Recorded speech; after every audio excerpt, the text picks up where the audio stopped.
सेवाहरू नमस्कार। बेर्तामोट online TV हेर्नुहुने सम्पूर्ण मेरा प्यारा दर्शक महानुभावहरू, म आज यो 2082 साल यसले सम्मत 5085 को चासोक तंगना विशेष कार्यक्रमको भिडियो तपाईहरु माझ लिएर आएको छु। पोर्चुगलको विशेष कार्यक्रममा यहाँहरूलाई स्वागत छ।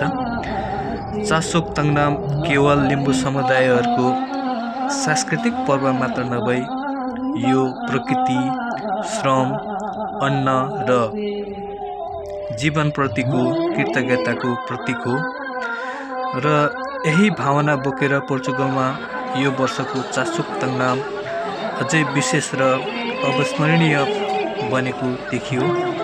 यस कार्यक्रममा लिम्बू समुदाय मात्र होइन, पोर्चुगलमा बसोबास गर्ने अन्य नेपाली दाजुभाइ तथा दिदीबहिनीहरूको पनि उल्लेखनीय उपस्थिति रहेको थियो। यसले गर्दा यो पर्व लिम्बूहरूको मात्र नभई सम्पूर्ण नेपालीहरूको साझा पर्व जस्तै महसुस भएको थियो। आपसी सद्भाव, एकता र नेपालीपनको सुन्दर उदाहरण यस कार्यक्रममा प्रष्ट रूपमा देख्न सकिन्थ्यो।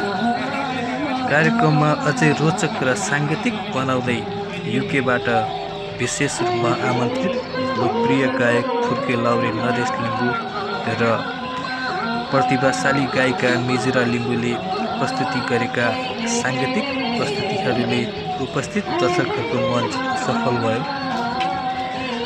उहाँहरूको स्वर, भावना र सांगीतिक ऊर्जा साँझभरि हललाई उत्साह र उल्लासले भरिदियो।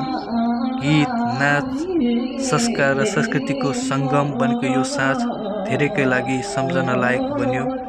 परदेशमा बसेर पनि आफ्नो मौलिक पहिचान, संस्कृति र परम्परालाई जोगाइराख्ने पोर्चुगलवासी लिम्बू दाजुभाइहरूको यस प्रयासलाई वास्तवमै प्रशंसनीय छ। अन्तमा यो ऐतिहासिक तथा सफल कार्यक्रमको आयोजना गर्ने पोर्चुगल, किरात याक्थम चुम्लुङ र उपस्थित सम्पूर्ण दर्शक महानुभावहरूप्रति हार्दिक धन्यवाद तथा कृतज्ञता। चासोक तंगनाम हाम्रो पहिचान, हाम्रो गौरव। फेरि भेटौँला अर्को सांस्कृतिक उत्सवमा। धन्यवाद।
Aita